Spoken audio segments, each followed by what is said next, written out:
I will go to the far end. Abdul. Abdul from Tamale, please. Let's hear from the northern region. Abdul, go ahead.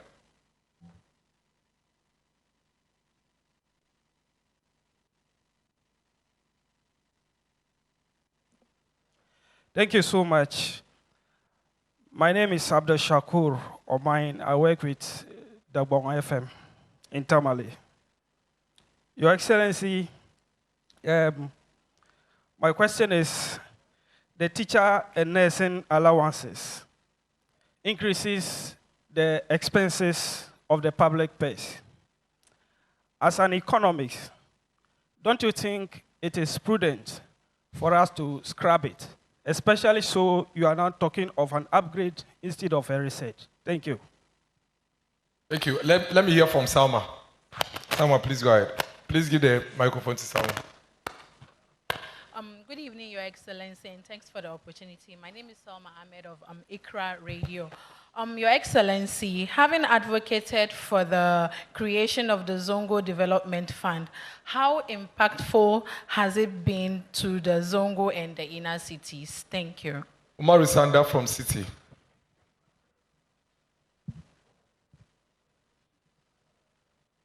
Thank you so much. Good evening, Mr. Vice President. I have a message from your in-laws, the Fulani people. They say I should tell you that, and remind you rather, that they are still being discriminated against when it comes to obtaining national ID cards, the passport, and so on. So kindly work on the discrimination part for them. My question, your critics, mostly the NDC, they say that the economy has overused, so you run away to digitalization. What is your response to such a criticism? Thank you so much. Anybody from Savannah region? Savannah. Savannah is there. Please give the microphone to the gentleman from Savannah. Thank you. Your Excellency, my name is Nongya Isaac Nongya from Joy New Savannah region. You did a lot of justice to the policies you put under agriculture.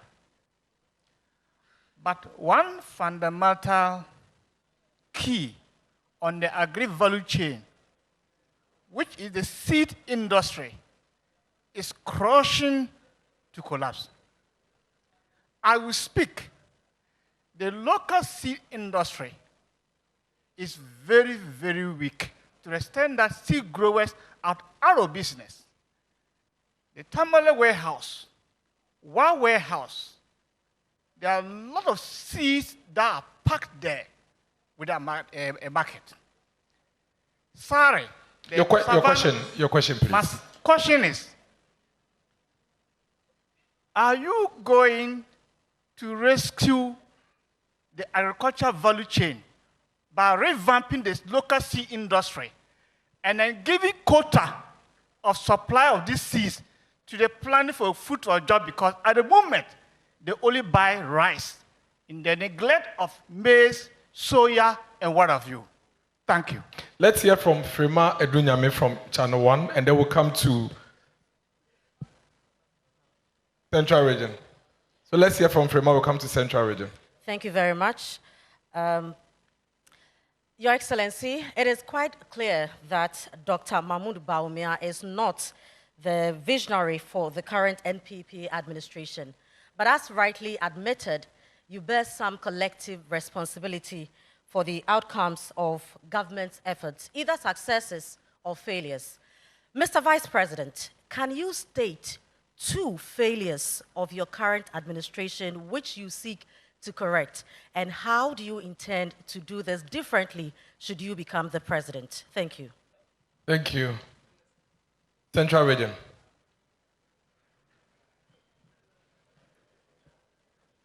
Your Excellency, my name is Kofi Kunedu from ATLFM UCC Cape Coast.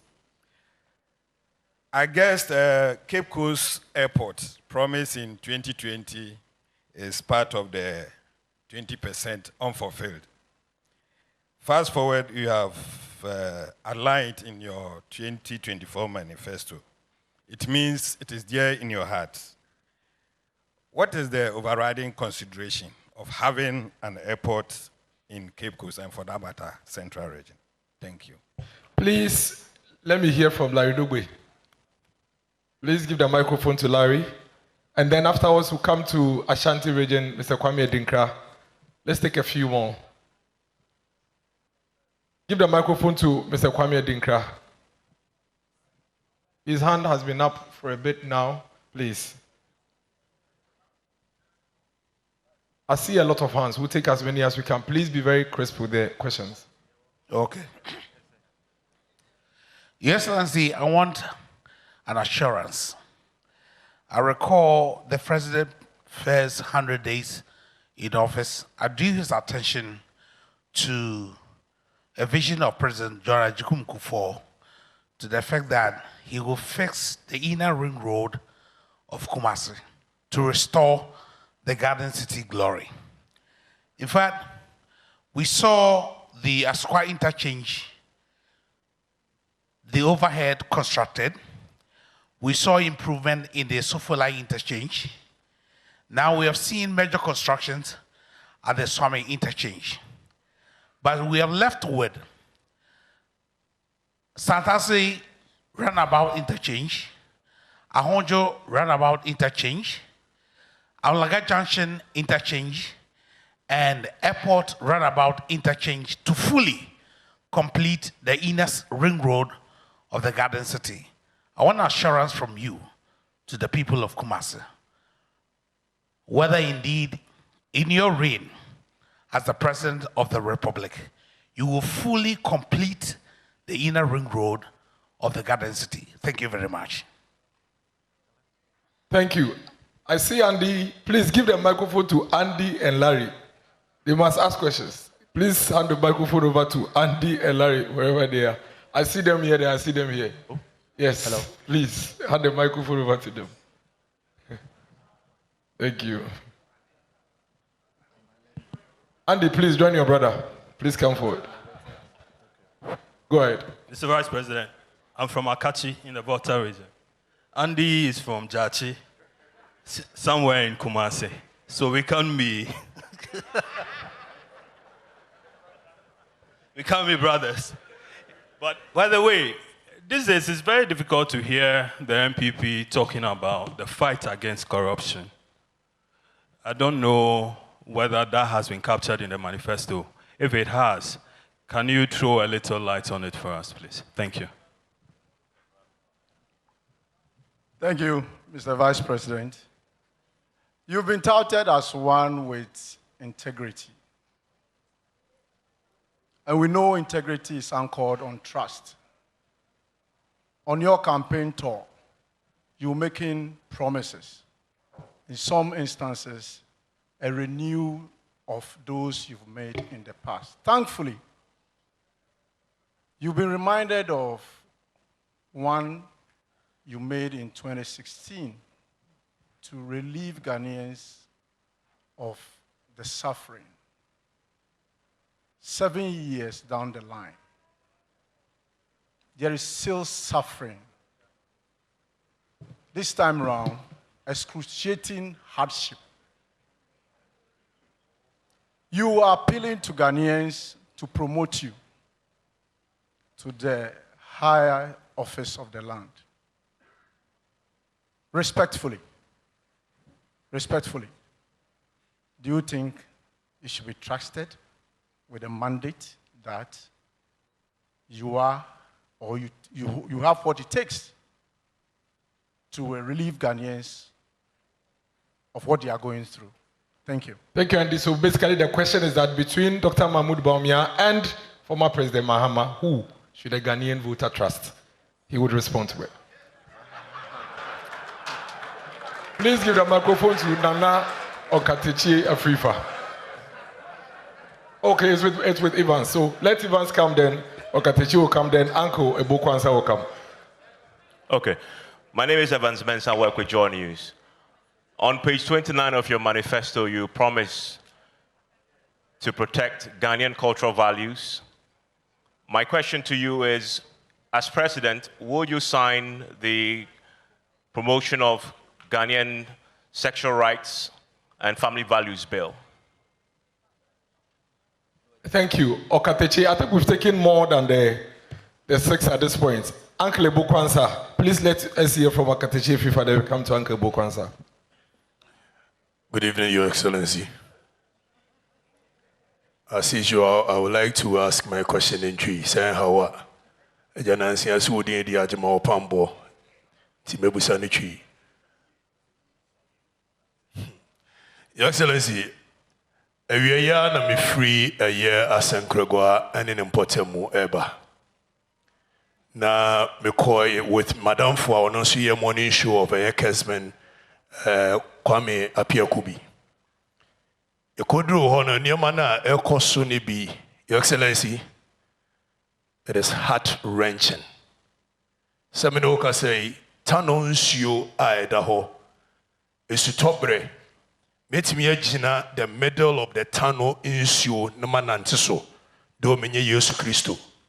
That is how bad the destruction of our waters have become. Enra, we have to turn ourselves into citizen vigilantes to arrest some Chinese people and send them to the police station on this matter.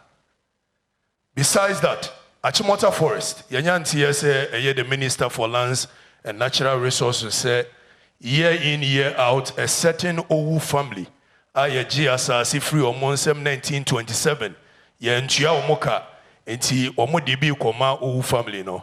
Your Excellency, wait there, and your question. A chopper. Achimota Forest, here the Owu family bika, a binding chia Owu family nika, na forest no and na ho. Nemo Yensu, your forest, said the yes, say no in our quest to benefit from the natural resource of this country. I don't think we can continue like that as a nation. At the end, now wo obeye.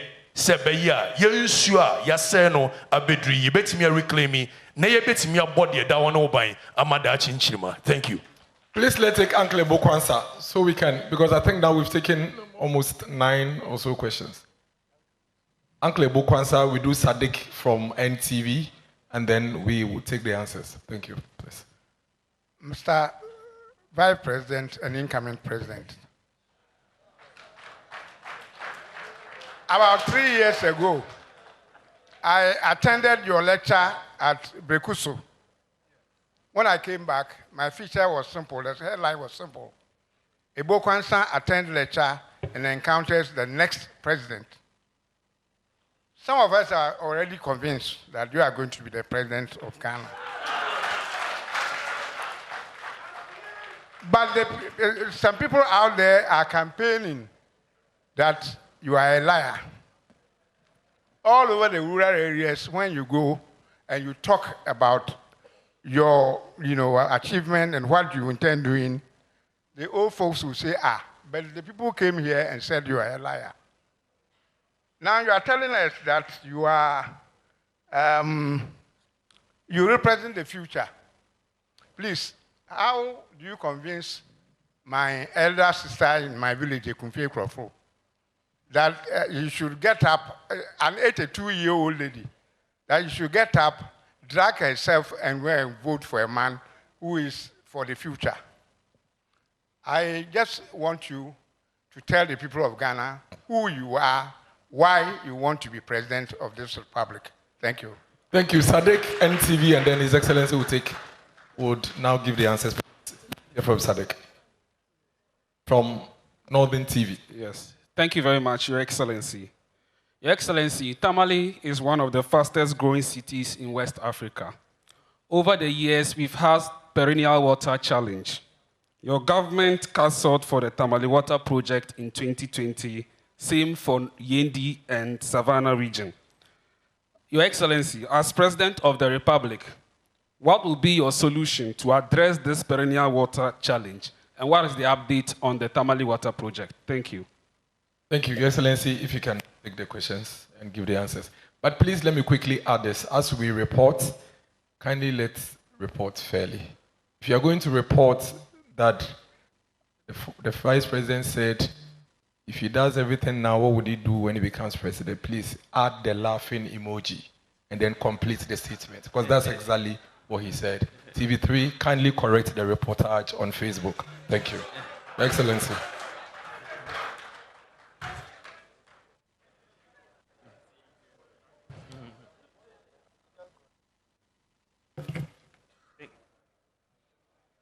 Thank you very much. I think the question started with the seeds. I think the seed industry appears to be collapsing, and we need to revamp the local seed industry. I couldn't really agree more with the whole premise of that. If that is the case, we definitely will need to revamp the local seed industry, because without the seeds, we have a real problem in terms of cultivation of various crops. So we'll have to look at that. The question, what failures that you think in this government that you would see to correct? I was thinking a little bit about that. I don't know if I mean, for one, I think that I wish we had built in, for example, we had started the gold purchase program much earlier. If we had started it in our first term of office, for example, the buffer in terms of gold reserves would have been much, much bigger. As I said, a few years ago, we had 8.7 tons of gold, and I think so far we are almost they've bought close to about 72 tons or so. So it's something that I wish, when I sit back and look and I say, wow, I wish we had been able to buy a bit more and start gold for oil and gold for reserves much, much earlier. But as I said, the crisis is what really made us to get into these policies. Of course, I also wish that we had, even though we've built more school infrastructure than any government, I believe that we've still had challenges with the senior high school in terms of infrastructure. And I wish we had completed a bit more in terms of the accommodation, dining hall, and so on. But this is one of the reasons why I want us to move a lot of the government expenditure away from government to the private sector. This is a major policy that we are coming up with, that we want to engage the private sector in a lot of expenditure that government normally will put on the budget. And a lot of infrastructure is part of what government puts on the budget. And places like roads, and you tend to see a lot of uncompleted buildings. But if you go to places like Legon or Tech, most of the accommodation, the hostels, is provided by the private sector. And all we do is rent it and pay. And I believe that we can have that model where the private sector is engaged to build a lot of infrastructure, and we'll pay them rent or lease it or whatever over time. So I believe that will give a lot of fiscal space, but also allow us to complete all of these buildings and so on. But this is where I want to take Ghana in the next session, that we should move more towards the private sector provision of a lot of this, and that will really bring down the fiscal burden on government in providing some of these. The Cape Coast Airport, what is the overriding consideration? Well, I think that if you look at tourism, it's got to be one of the big considerations for Cape Coast. And that could provide us, of course, some people say, well, you are also expanding the road. That is fine, but some people want to fly directly to Cape Coast. I think they will have that opportunity to do so. Parents, it's an educational hub, and so on. From Tamale can come straight to Cape Coast, and other things. So I think that there is a rationale, and we should give Cape Coast. It's the feasibility study is suggesting that the location will really be between Cape Coast and Takoradi because of land space issues. But I think there's justification for that. Inner Ring Road for Kumasi, Santasi, Ahojo, and airport interchanges. Napo, I'll leave you to handle that portfolio. And it will be your responsibility to make sure. So I'll tell the Kumasi people to hold you if it's not done. I think that the issue that has been raised, I don't know if it was Andy or Larry who raised it, that corruption, that we've not talked about corruption in the manifesto. In fact, we have, and I did make the point when I delivered my speech at the manifesto launch, that, for me, the way we have looked at fighting corruption, we're looking at, as I said during the manifesto launch, we have killed people for corruption, jailed people, we've passed several laws. In fact, since we have been in office, we have passed many laws. We've passed the Right to Information Act that basically brings more transparency. The Witness Protection Act we've passed. The Criminal Offense Amendment Act 2020 was also passed. The Anti-Money Laundering Act 2020. They also increased budgetary allocations to the Audit Service, to SHRAJ, NCCE. We also set up the Office of the Special Prosecutor. So all of these things are policies that we've implemented. But I make the point that when it comes to corruption, I believe that we should stop corruption ex ante. That is before it happens, rather than deal with it ex post after it happens. That we should look at, and this is why I believe that digitalization holds the key to dealing with corruption. And why do I say so?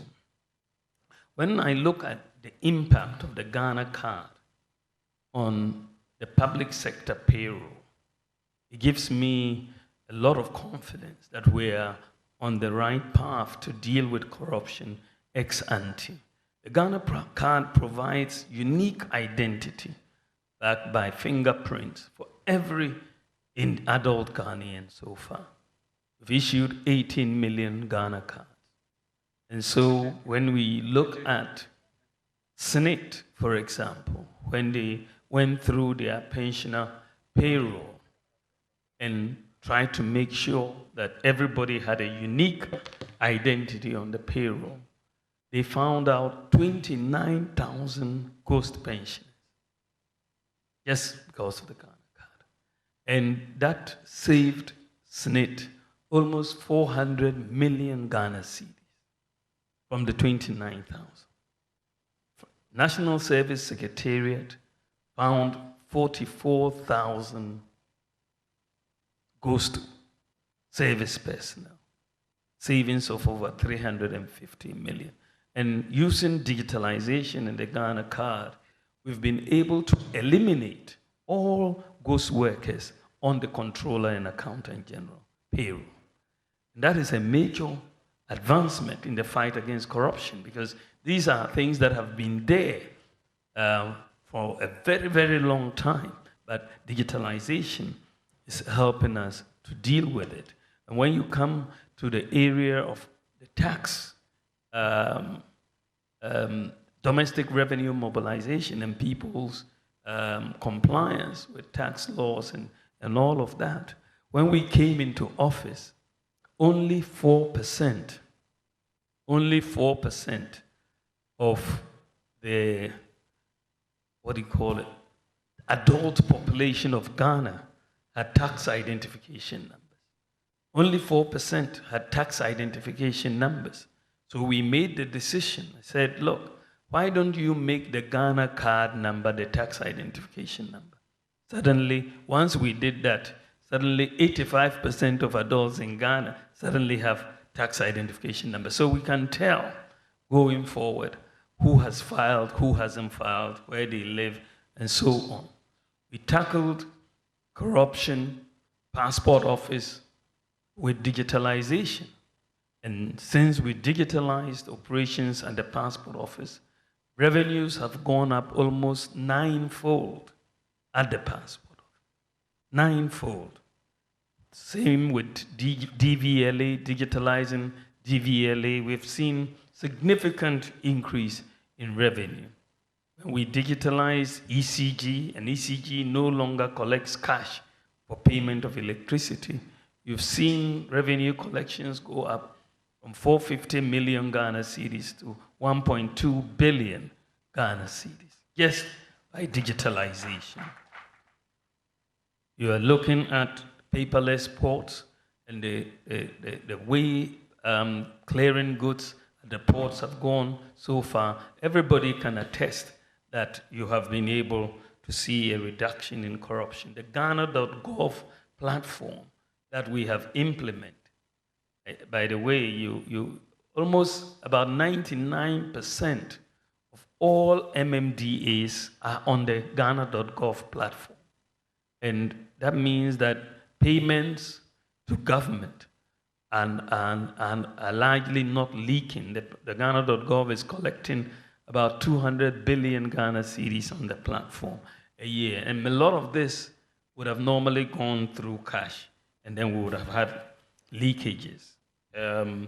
What we want to do moving forward with fighting corruption is my proposal in the manifesto that our government must become a blockchain government.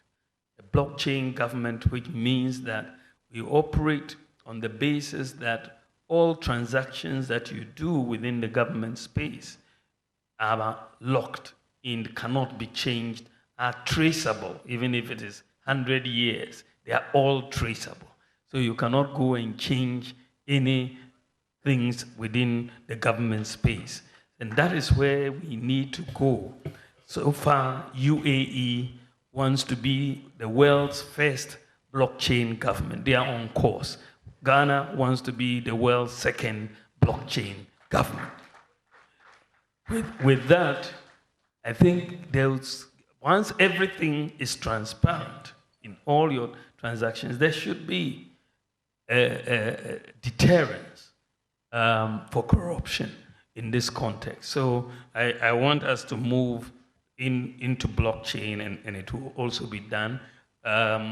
Just like Estonia, I also want all our databases to be interoperable. And that is work that is going on now. And I believe that either later this year or next year, we will have across all of the government space, all data between one institution and the other will be interoperable so that we'll see and there will be more transparency. In addition, I have made the statement that I want us to enact a Corrupt Practices Act to consolidate all the anti-corruption related legislation and offenses that are currently scattered across several pieces of legislation so that we have an omnibus body of provisions offering anti-corruption institutions a harmonized reference point to draw their mandate. I also want us to continue the process of restructuring the public sector and internal audit function.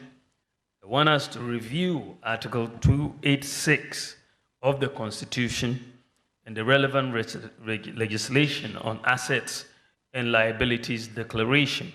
I want to expand the asset declarations by public office holders to include, among others, senior staff and heads of regulatory and public institutions which were not previously covered. And I also want to require that asset declarations be made or updated every 2 years instead of every 4 years.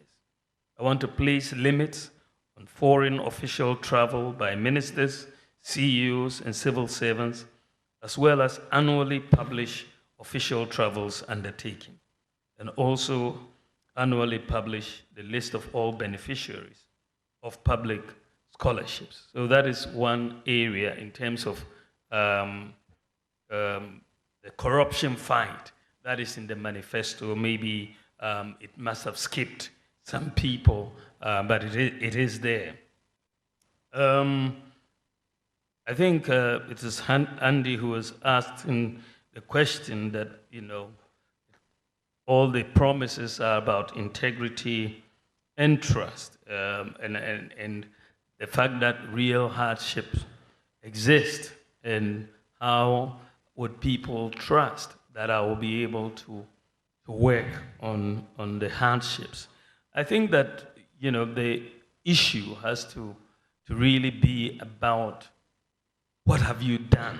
I mean, what is your track record on these issues of social intervention, right? What have we done to relieve hardships? I think, frankly, the MPP, whether it's President Kufuor's government or President Akufo-Addo's government, has a solid record when it comes to social interventions to deal with hardships. The record is very, very solid, whether you're talking in education with capitation grants, or the increase in payments to persons with disabilities, which went up by 50%, or free SHS, or free TVET, or increased absorption of BC and WACC examination fees, and so on. The free water during COVID and all of that. The social interventions are very, very massive, actually. The issue with my opponent, who is a former president, is that he cannot point to one social intervention, one, that he can point to, that this is how notwithstanding all that has gone on, when I was president, I was able to do this to relieve the suffering of our people. There's just not one. There's not one social intervention. So that is the issue. I believe that if you look at our promises, as I said, the 2016 manifesto, we've done about 83%, and 80% of the 2020 manifesto fulfilling or fulfilled about 80%. So we have more credibility. And I think the people of Ghana can trust us. When it comes to dealing with hardships, we are always front and center, whether it's providing free dialysis or sickle cell or childhood cancer. We're always thinking about it. And for me personally, I always worry about the poor and the vulnerable. And this is why I am a patron, for example, of the Lepers Aid Ghana, and also for the Mother Teresa's Soup Kitchen in Accra. I'm also a patron there because I want to help people who are vulnerable, and that's where my heart really is. So I think we can do a whole. Then you have, I think it's Evans, who protecting Ghanaian cultural values and so on. I think that is very, very important. He asked whether the bill, when it comes, I will sign it. I mean, the bill is before the Supreme Court right now, and I think once the Supreme Court brings it, I think there are certain challenges that have been made to it to say that it is not consistent with the Constitution or whatever. But of course, we will wait for it to come, and once it's out of the Supreme Court and they declare it as constitutional, I believe that signing is automatic. There shouldn't be any issue. No ifs and no buts. Bawumia.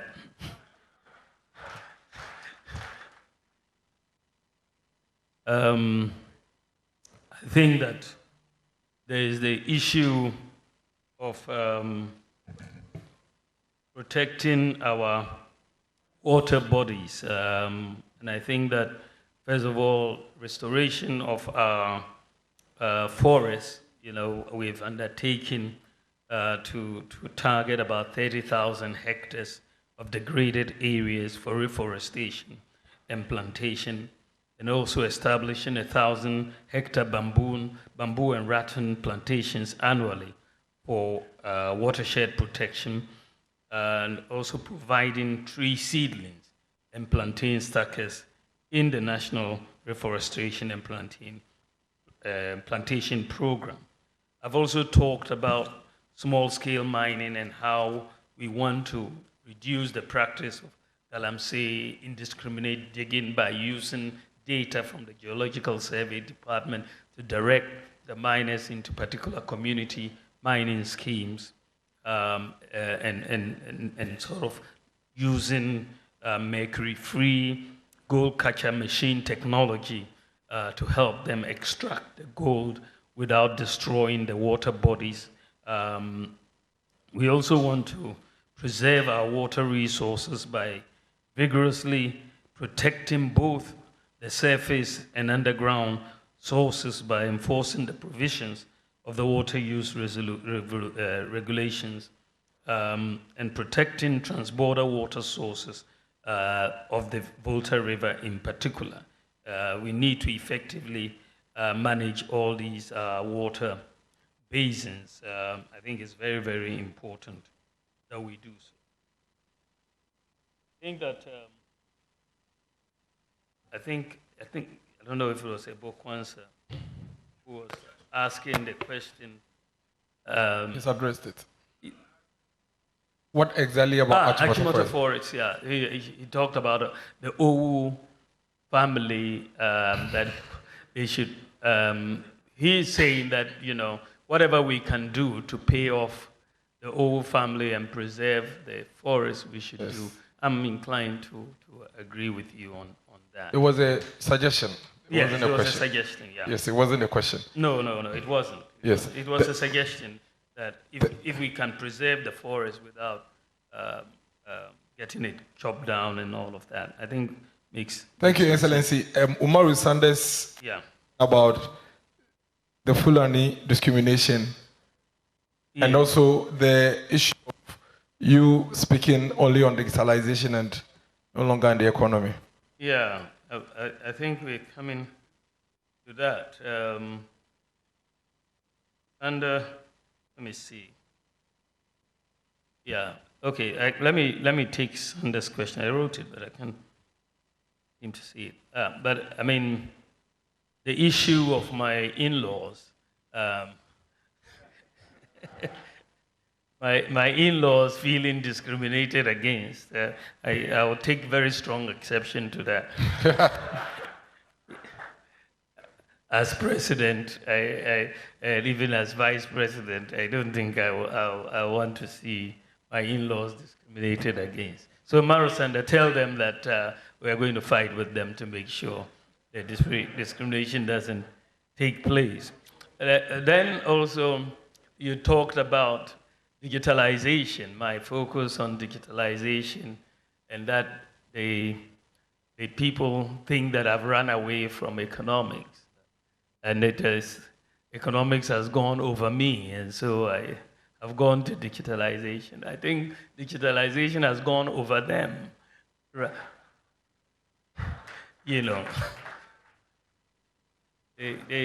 They have no, it's very strange, the people cannot see the nexus between digitalization and the economy.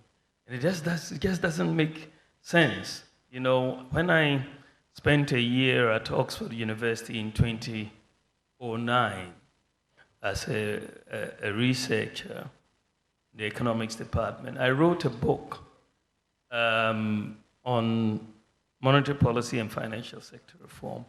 And I made a point in the book, this was in 2010, this is 14 years ago, before I became vice president. I made the point that Africa needs to go digital because the global economy is going digital. And if countries stay behind, they will miss out on the fourth industrial revolution as we missed out on the other revolutions. And there's a good reason, because the digitalization allows us to formalize our economy. Informal economies are very difficult to manage. And so if you want systematic, management of an economy based on data and based on systems, the fourth industrial revolution, a data-based revolution. If you have an economy that doesn't have data and systems, you can't do much. Your entry into the fourth industrial revolution, your ticket to entry is a digital identity. And as I've already said, that is the first thing. By issuing the Ghana card, you have a digital identity. You know your population. Today, when a child is born in Ghana, right, at the point of weigh-in, they give the child a Ghana card ID as well as a birth certificate ID. We are the first country in Africa to get this done. You are getting these two IDs. So, and in not long, we are going to see NIA is going to go to all the schools and issue all the children with Ghana card IDs. So we will have a complete database, and they've done the pilot, so I expect them to start before the end of this year. You have a complete database of the whole country. Everybody is accounted for. If a child is not in school, you will know, because they will not be in the school database, but they would have been born. You can only manage an economy when you have the data on the people, properly. So I think that the digitalization allows us to do so. From independence to 2016, only 4% of our people had tax identification numbers.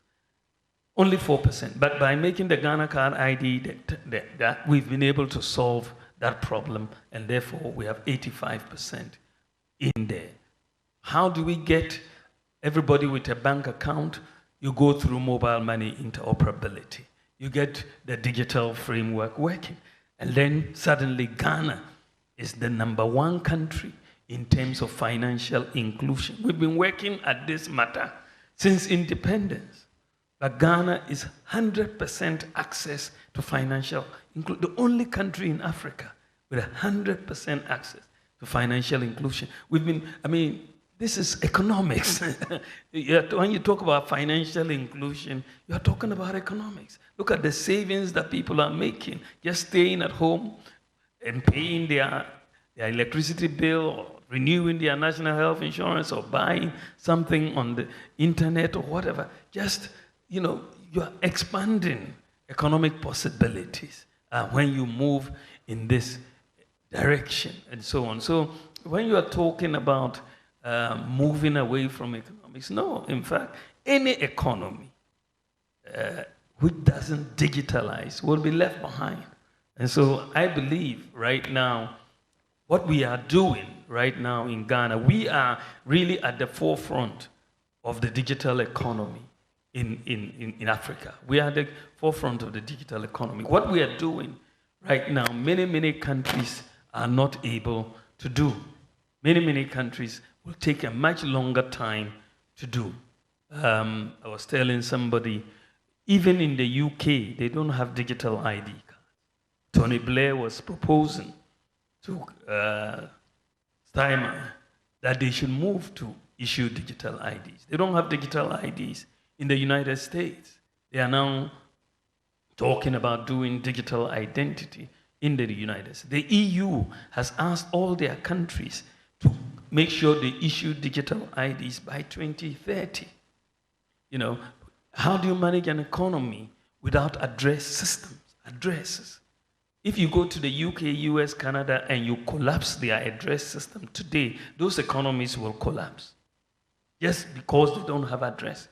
We had to address that problem. For 60 years of independence, we didn't have a solution. We were going piecemeal.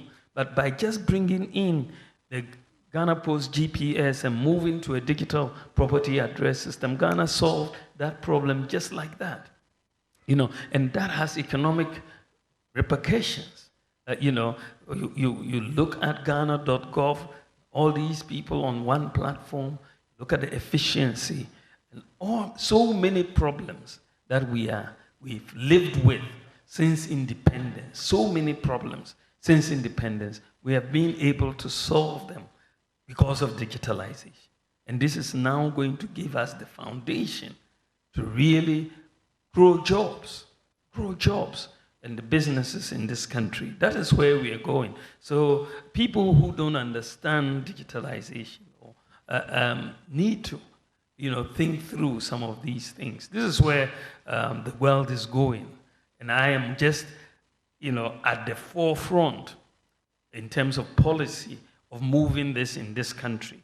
And that is why some people don't understand. And then I think Ebukwansa was talking about people calling me a liar. And then you go, and that is I said to someone, well, at least I'm not called a murderer as my boss was called, or I'm not called a drug dealer, or even I'm not called government official one.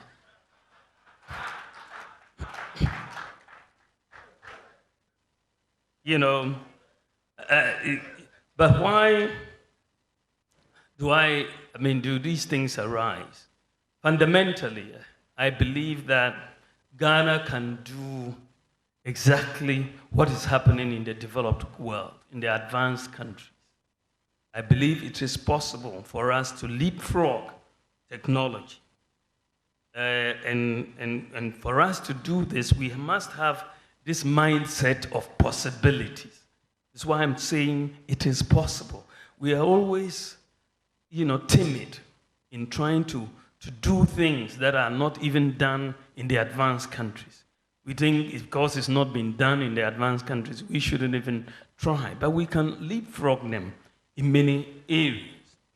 But if you have an impossibility mindset, which seems to have been pervasive in the NDC mindset, everything you want to do, they say it's not possible. But if you have that, your development is limited. But when other countries are going to Mars, why would you think earthly things are not possible? But many of the things that I am trying to do in the policy space are a little futuristic in nature. Many people don't seem to usually understand them at the time when I start talking about them. They immediately come and say, oh, well, he's lying. You remember when I talked about drones coming into Ghana? What did they say? That I was lying, that the drones are coming to take pictures of naked women in their bathrooms.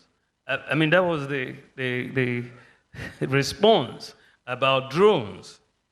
And when I said Ghana was the world's largest medical drone delivery service, they said, he's lying, it's not true.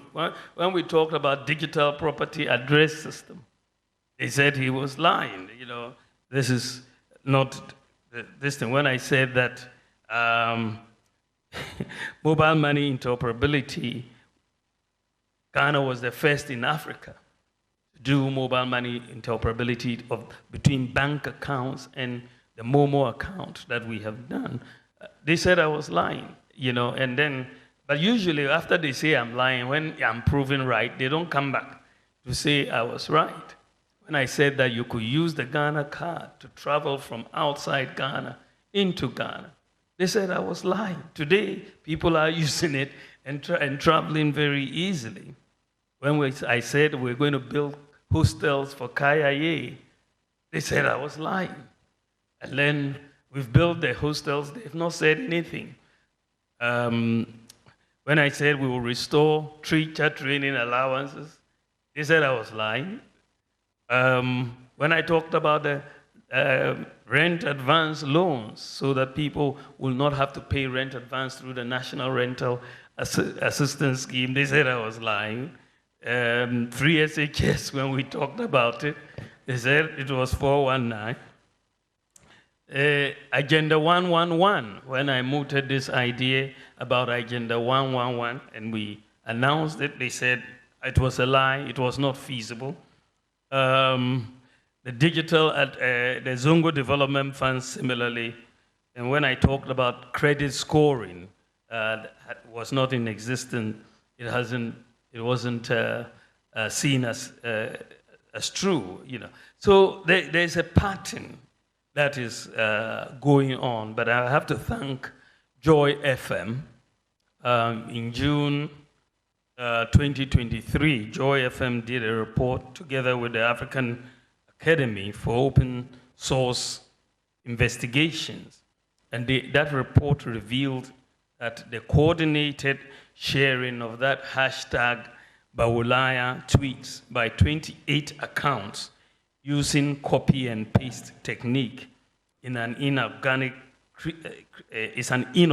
creature created by the opposition NDC to smear me. This was the finding of Joy FM, not me, that they had created these fake accounts and sharing Bawumia tweets, and they had said that this was a deliberate attempt by the NDC to smear me. So I take it as par for the course. I have a solid record of accomplishment as vice president. Very solid.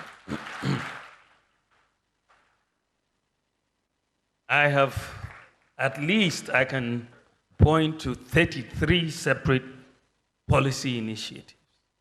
33 that I have championed or initiated as vice president. 33. My opponent cannot point to one. One, just one. Bakope. Just one. One single policy initiative as a vice president. One. He can't. I mean, if you are serious about solving the problems of this country, at least you must think of something. You must think of something. You cannot just be eating and going to sleep every day. You must think of something. You must be policy oriented. I mean, we are put into public office to solve problems. You cannot be there as MP, as minister, as vice president, as president, and you don't have a policy initiative. Just one. I mean, you need your leaders to be problem solvers. So you must have thought through problems and come up with initiatives to solve the problems. I can talk about 33 different policy initiatives. My opponent cannot talk of one, and he wants to be given the mandate.